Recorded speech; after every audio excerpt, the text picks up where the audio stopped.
Hi, I'm Jacquelyn Baker from Omnicom Commerce, and you're listening to the CPG Guys. Welcome to the CPG Guys podcast. Your hosts, Sri Rajagopalan and Peter V.S. Bond, explore how brands and retailers engage consumers in an increasingly digitally driven world. And now, here are the CPG Guys. Hello and welcome to the CPG Guys podcast. I'm PVSB, your co-host. Usually I'd introduce my business partner, best friend, and co-host, Sri, but unfortunately, like hundreds of thousands of other Los Angelinians, he's been displaced by the fires that are ravaging through the city during the month of January. I'm going to dispense with the usual pleasantries and move right on to our episode. But before I do that, I would just implore you, if you want to do something useful, find a link in the digital liner notes of this episode to the Disaster Relief Fund for the American Red Cross, or find another worthy charity that you deem appropriate and give to help these people who are being displaced and their lives ruined in a truly apocalyptic event. That said, today's episode was recorded during the Consumer Electronics Show of 2025 in Las Vegas, Nevada, and our guest today is a special friend of ours. I hope you enjoyed today's episode. And again, if you are interested in helping with what's going on in California at this time and helping the Disaster Relief Fund, click the link in the digital liner notes or find a worthy charity. Thank you. With housekeeping done, let's get to our special guest today. You know that when I'm not podcasting, I work at Flywheel, the e-commerce acceleration division of Omnicom. We're actually part of a larger division known as Flywheel Commerce Network, which is inclusive of Omnicom Commerce, an amalgam of legacy agencies Tracy Locke, Hagarth, and TPN, specializing in designing compelling brand experiences for both owned and third-party retail environments. Omnicom Commerce blends brand building with commerce, driving discovery, loyalty, and conversion to help brands scale effectively. Here to share her thoughts on how retailers are leveraging their private label brands to enforce brand investment in their retail media platforms is the CEO of Omnicom Commerce. She's an extensive background in advertising with career stops at Luxottica, Rockfish, and even VML. She's a resident of the Queen City, otherwise known as Cincinnati. Please join us in welcoming Jacquelyn Baker. Jacquelyn, how you doing? Welcome. Good morning. Thanks for having me. I'm doing well. How are you? This is not your first visit to the CPG Guys. We recorded an episode last summer in Cannes, I believe, up at the Walmart Connect on the top floor of the Majestic Hotel. So welcome back to the podcast. Yeah, thanks for having me. I think we are now starting a trend where we get together to do this at big industry events. First Cannes, now CES. Maybe I'll see you again at Cannes. The CPG Guys have already booked their two-bedroom apartment on Airbnb. I'll say villa. The villa? Oh, yes, we have a villa. Part of it. We have a pied-à-terre villa. Yeah, of course we do. Of course we do. And after seeing like the luxury cars out there with the branding on the side, like we're gonna have to get CPG Guys logos on the side of our Uber or whatever it is that we got. I think we warrant it at this point. Let's all humility stuff. Flag, so it's but vehicles at this point. We do like our man. I did it again, Sri. I did. So JB, before we get to the questions Sri and I have prepared for today, why don't you share some highlights on Omnicom Commerce and what your specific remit is there? Omnicom Commerce is been on an evolution over the last year or so. I joined the organization about a year and a half ago, and we've been on this mission to scale our retail experience capability and through this lens of viewing brand building and buying through commercial viability. And so we really believe in this philosophy that brands, the future brands and media are anchored in retail, whether that's owned or through third-party retailers. And so we design experiences and design how brands are built and bought. And through that lens, through that philosophy, we've restructured our organization. We've retooled our teams and put together what I think is a world-class, compelling experience offering that takes a little bit of a different lens to building brands in the marketplace. And I couldn't be more excited about where we are now and where we're going.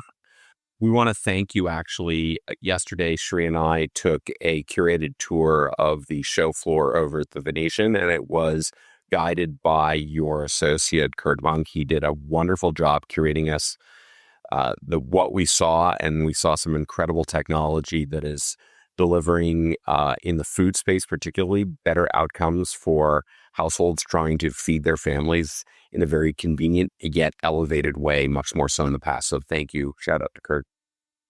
Also, for those of you listening in here, Kurt gave an awesome summary of his visit to CES, tech, healthcare, CPG, just fun stuff like going into outer space. Yeah. So if you haven't seen that already or heard it already, stay on the CPG Guys channel, just type Kurt and you should be able to. You know what we could do? We'll put a hyperlink to Kurt's LinkedIn profile along with Jacquelyn Baker's LinkedIn profile and the LinkedIn and corporate pages for Omnicom Commerce. So if you're listening to this podcast episode and you want to learn as you're listening along, then you can just go to the digital liner notes where we always have plenty of content.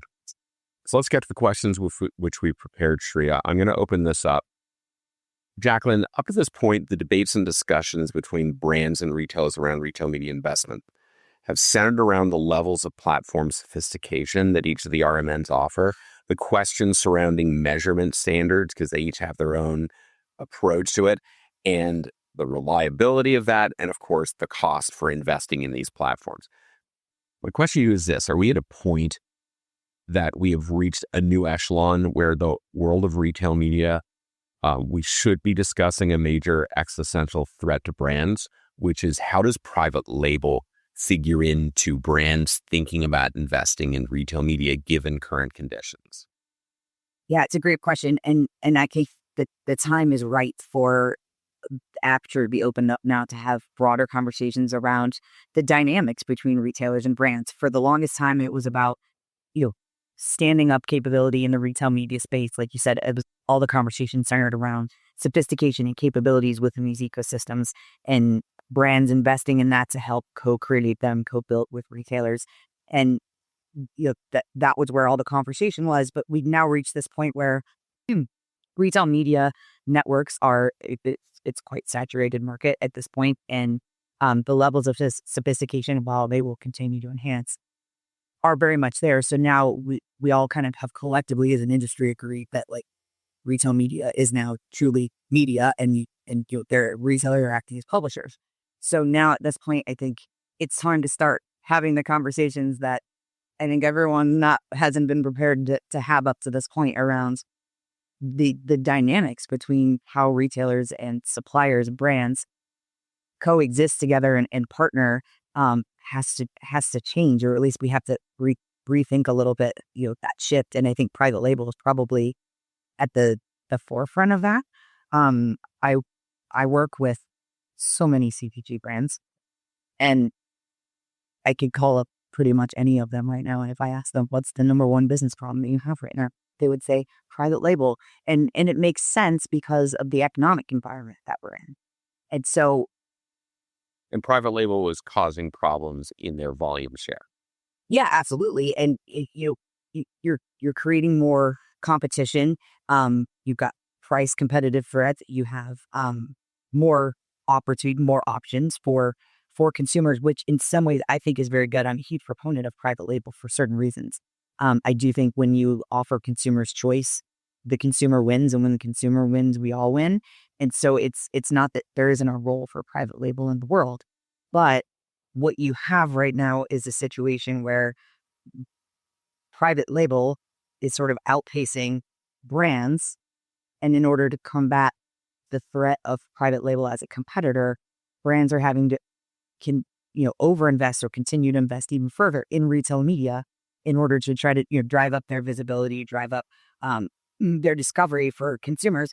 And so in some ways, what it makes me think of is I kind of coined this phrase that it feels a little like the retail mafia right now, because what it reminds me of is like kind of those old school gangster movies where you've got people going into a bodega and shaking it down and then making you pay for protection from the very threat that was being created. And so in some ways, to me, that's what it feels like, is you've got the the retail media side, shaking down the brands for money to grow their visibility and grow their share, but to combat the threat of their paying for protection of money against the brands that they themselves are using to threaten the value long term of national brands. Yeah. So it feels a little Tony Soprano like.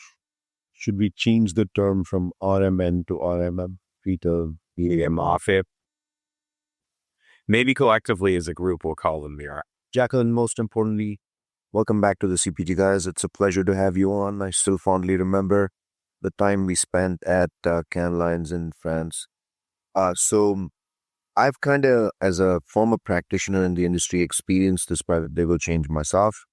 And I got to tell you, for the longest time, corporate boards in America, CPG, ignored it and dismissed it and said, hey, they've always been 3%, 2%, whatever. This is like 3.7. At some point, the consumer will come bouncing back.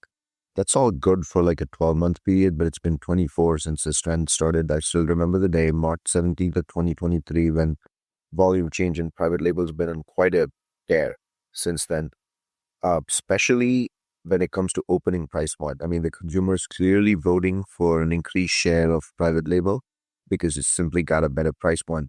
One other marked difference today, and I don't even want to call it private label, I'm going to call them store brands, and I think that is the biggest change. Retailers are actually creating brands. They're not just putting products for opening price points.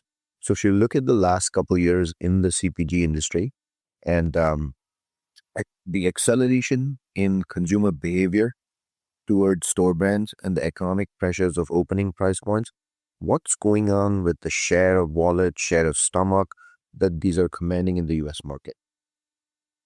Yeah, I think you're always going to have the consumer audience that wants the best sort of price point, and whether it's because economically that's what they can afford, or they're just not willing to trade up and pay premium, and that you're never going to combat, and to some degree that's okay, right? Like again, like I said, when consumers have choice, they win, and when they win, we all win. So I'm a proponent of it, but I think the challenge is a lot of these store brands, when they're advantaged in the retail ecosystem, that's where the confusion for the consumer starts to come in, and it starts to feel more like a competitor national brand than it does as a financial choice to almost. It's meant to be just as a budgetary consideration, Right.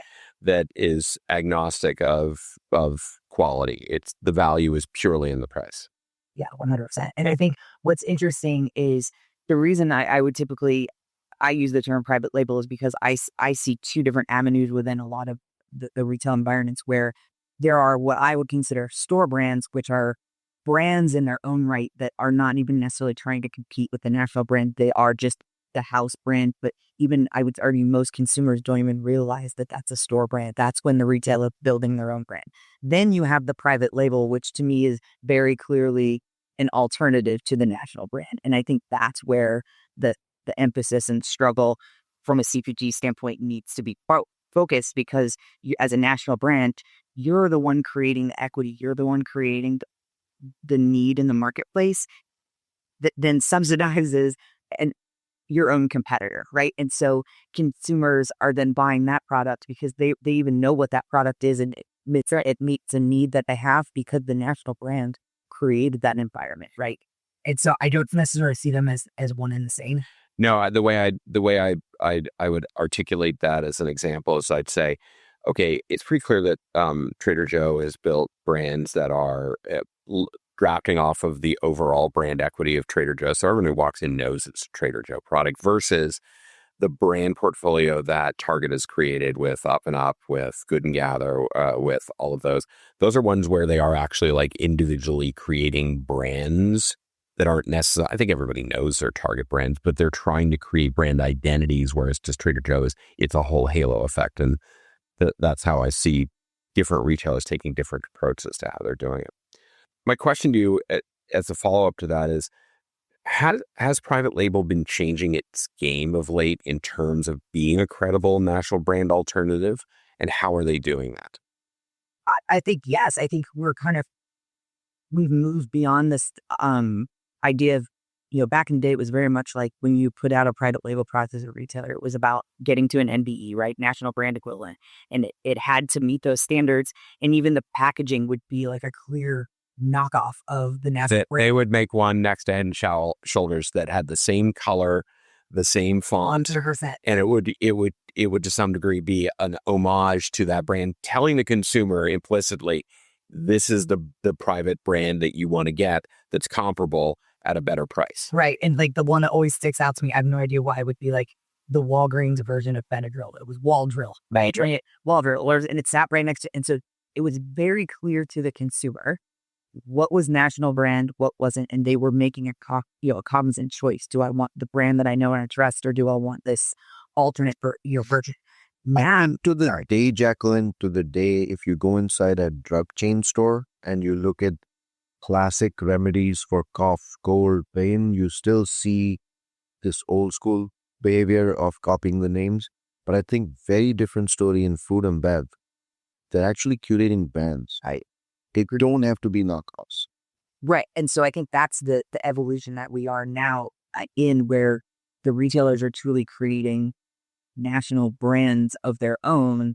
And some of them are incredibly successful. And that's why I think to some degree you get a lot of situation where consumers don't even necessarily realize that is a store brand anymore. Like to them, it is a national brand. So I would argue that there's been a perfect storm happening since the beginning of the pandemic. What did the pandemic do? It created a scarcity of resources, and national brands had to rationalize their portfolio during the pandemic, at least at the beginning of the pandemic, in order to keep their key items and brands in stock. They had a choice. They could allocate, right? And they could say, hey, listen, retailer 1 gets 100% fill. Retailer 2 gets 95% fill. And I know what happened. I walked into my little regional grocery store during the beginning of the pandemic and they had like 35% out of stock, right? So now all of a sudden, consumers can get the products they want. That forced them to try private label. It gave them a reason to try private label. I would also argue the other component that really accelerated this was the fact that the digital shelf brought something very valuable to the expected shopping experience. And that became, how do people make decisions on the digital shelf? The first thing they do when they after they do a search term is it brings them to the listing page. And what we found in grocery is somewhere between 50 and 75% of add to baskets come from that page.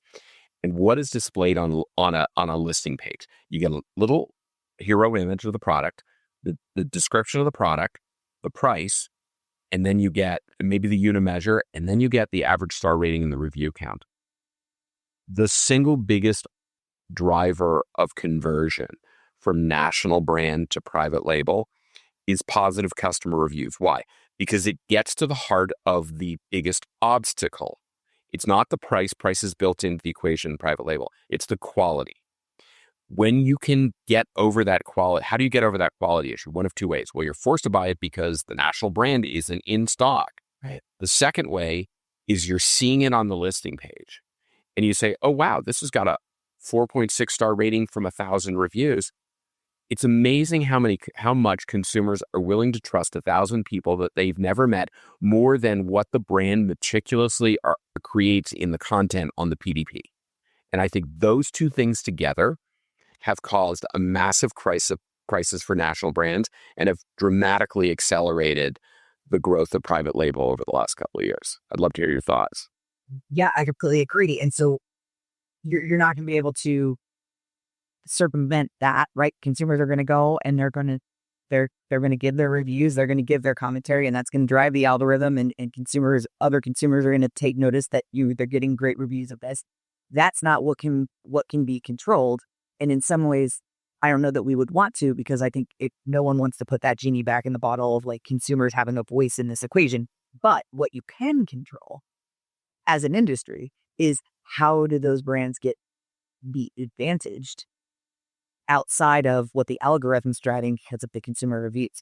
So from my perspective, from a national brand, as we're having these conversations about unlocking more embossment out in retail media networks and things like that, is should private label on the digital shelf be allowed to have the full robust experience on the PDP like a national brand, or should it have to be a far more simpler experience and not feel like a branded experience?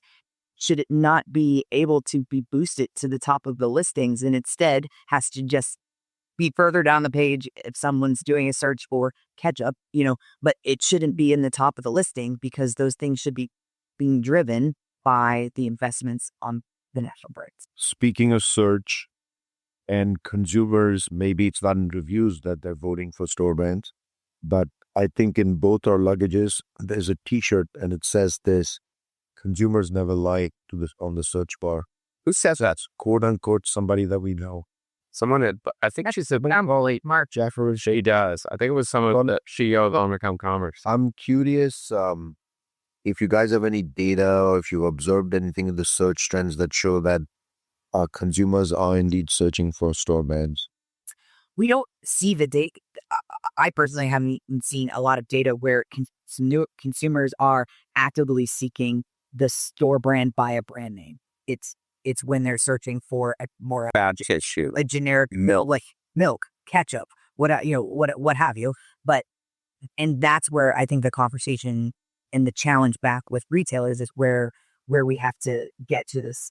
Conversely, would it be okay to say, brands, what you have that that retailers don't have is the marketing support from your agencies to create the rich experience on the PDP that retailers cannot and will never replicate. And that is your territory to own, and you should own it much better than your retail partners who aren't going to have the budget or the discipline to make that customer experience on the PDP as immersive as possible to drive that conversion. But Jacquelyn, don't store brands have a unique advantage? And I don't know any better. This is a genuine question. Don't store brands have a unique advantage of getting sponsored products and they can rise to the top because it's there? They can change the rules. They can change the rules. I mean, they own the rules and there's no law that says they can't change the rules. Into the mafia, right? And so so when I talk about them being advantaged, that's exactly what I'm talking about. Is to me the negotiation and the challenge that we have to solve in this new dynamic between suppliers and retailers is there is absolutely a role for private label, and quite frankly, private label is so that's to be accepted. It should be, and private label actually can do some really great things as it relates to national brands, because right now you have most of the revenue that's being driven by retailers is through the media dollars, but the margin is being driven by the private label products, and that margin fuels investment and innovation into the flywheel. Not gonna label. It's its own flywheel that works very well, but because right now the retailers have the ability to make the rules, write the rules, change the rules.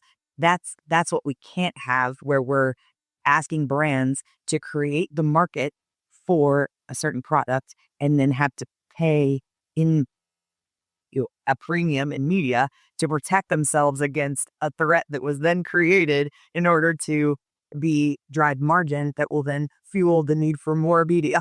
Hey, all of it stems back to inflationary pressure at the end of the day, but let's put this as the backdrop. So private brands are here, like it or not.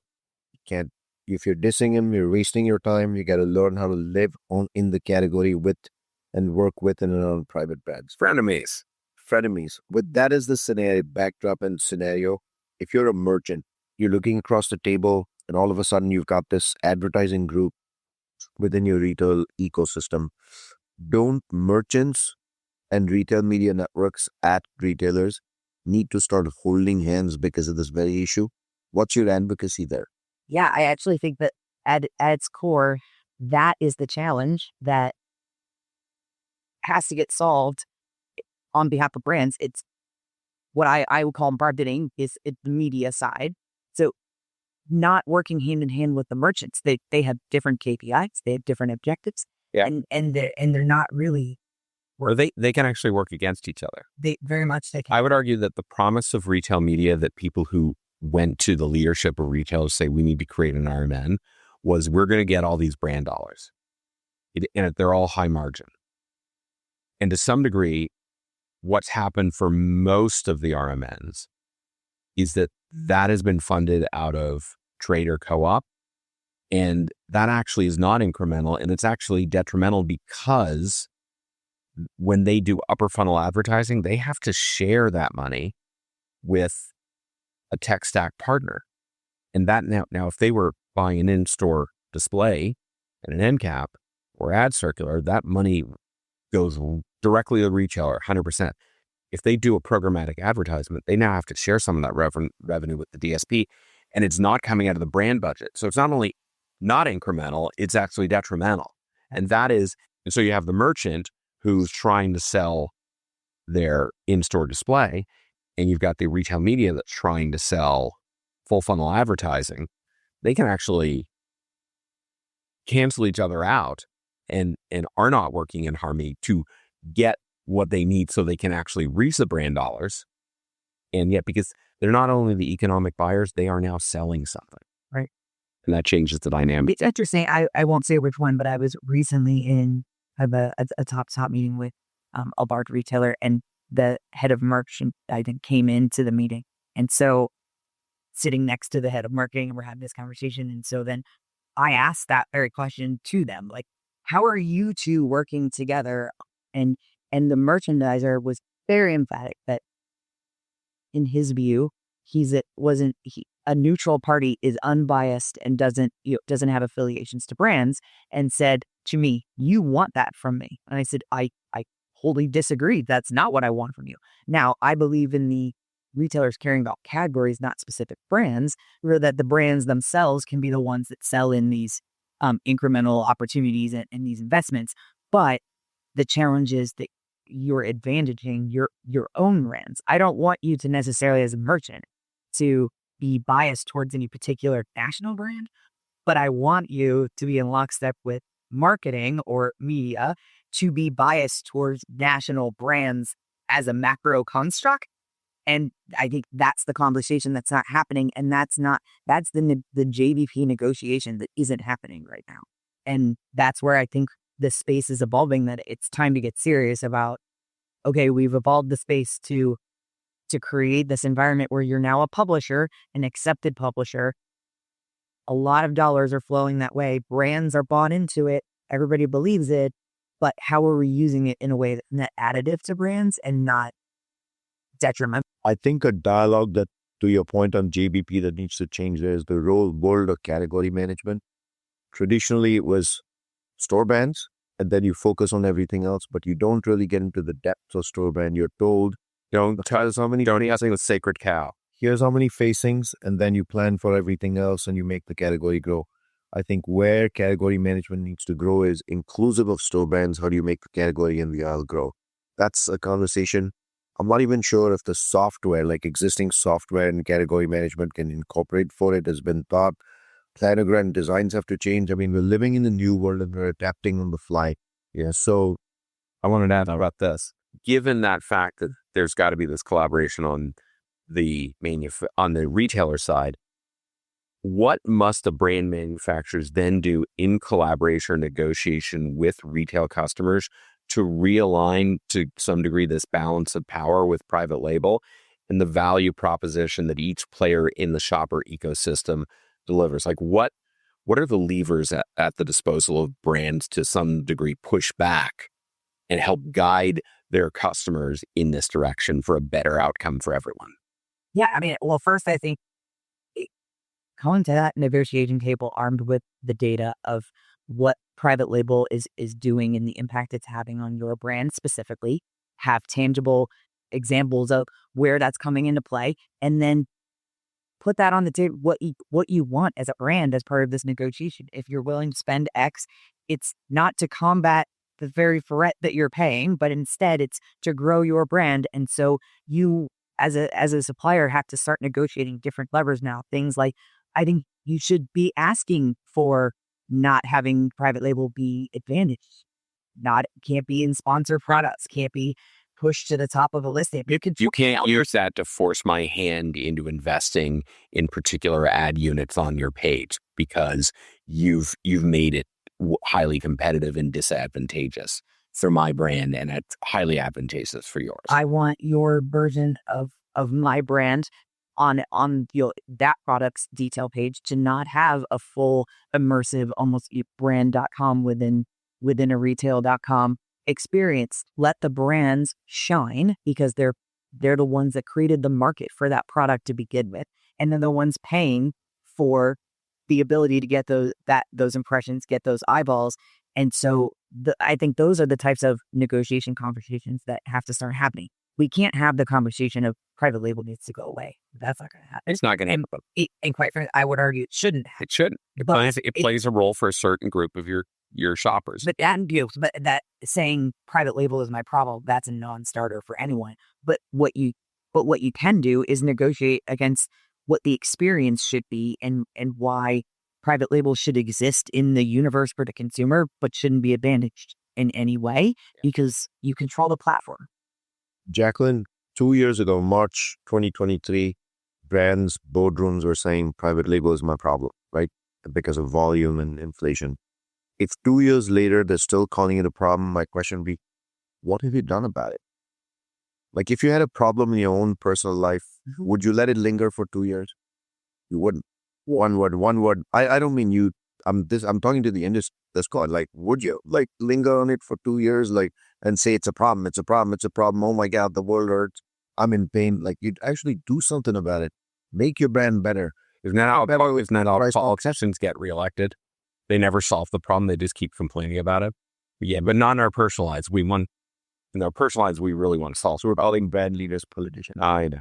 In my attempt, I guess, to be part of the solution and not part of the problem, that's why I wrote that white paper and published it recently on this very topic, because I feel like it's been this elephant in the room that everyone has been afraid to talk about. And it's the third rail. It is. But I believe as an industry, we've evolved to that space where it's time to talk about other aspects of the dynamics of that relationship. And so I think that's where it starts, right? So maybe this can be a catalyst for opening up the conversation to not sit on this problem for 2 more years and sit there and just keep going, well, privately, it'll sit in my brand. Well, take their cover back. For those of you listening in, you can find a copy of the actual article that Jacquelyn referred to by going to the digital liner notes of this podcast. Yeah, we got a last wrap-up question for you here, and it's future forward. So what trends are you seeing in CPG national brands and store brands that pique your interest? Like what are you looking at to influence this particular area going into the next year or two that are going to help identify how this is going to play out? Yeah, I think what's interesting is I think there will be more focus on sort of premiumization across the board. And as we talked earlier, I think even store brands have done a tremendous job of really, upscaling to what they're offering as the store brand. I think brands and themselves, national brands, are having to do the same and will continue to do that. So I think you'll see much more of a premiumization of the product. I also think because of this threat and this reality that we're living in, I think it's actually going to start to have an impact on availability. I think you're going to start to see more SKU rationalization because brands can't continue to put more and more product into the marketplace because almost every one that you do, then you've got another equivalent to it. And so I think what you're going to start to see is a much more focused suite of products from national brands that truly solve consumer problems, and that they can harness their investment against a laser focused growth strategy versus trying to do the scattershot of, if I throw 1,000 products out there, I'm sure to sell a bunch of them. Instead, it's going to have to be about, I'm going to go hard against these 10 and put everything I have against it so that I can combat private label and I can focus my investment. Isn't it actually a lever that brands have, the assortment in the age of the marketplace? They can hold back assortment because that's one thing retailers actually want. They want as much assortment as possible on the digital shelf. And for these omni-channel players, that's something that they can use in their negotiations. So I think there's a lot of opportunity there. Jacquelyn Baker, CEO of Omnicom Commerce, thank you for taking time out of CES to sit down with this humble little podcast, the CPG Guys. Nobody's ever heard of us, but we really appreciate you taking time. You're now two interviews, 3 away from getting the coveted CPG Guys 5-timer varsity jacket. So I got my flashcard ready. I fully expect to hit number 3 in Cannes. And so thanks for having me. It's always a pleasure to see you guys. Always love talking to you. And, anytime that you want to talk to me, I made myself available. I love that. And she's playing up to the CPG guys. We had one person who's done 4 episodes, and then he just kind of assumed that he was going to get the 5th and was playing up to us. I won't mention him by name. Hey, Matt, how you doing? That we've been keeping in like a holding pattern. And now, Matt, we'll have you back on. We'll get you that, Jacque. The last name wouldn't be Smith. It wouldn't be. But but we absolutely want you to earn that 5-timer jacket. It's highly coveted. Many people ask us how they can get them. Like, you got to be invited on. Come on the podcast 5 times. But we're going to put links, as I said, to your LinkedIn profile and Omnicom Commerce's site in the digital liner notes, inclusive of the white paper that you wrote. Thank you for taking time out of your conference here to speak with us. Pleasure was all mine. Thank you. If you enjoyed today's episode, as I mentioned at the beginning of it, if you're at all inclined, please give to the Disaster Relief Fund of the American Red Cross. There's a link in the digital liner notes of this podcast episode, or find another charity that you think is worthy, but that's the best way we can help with this. Thank you.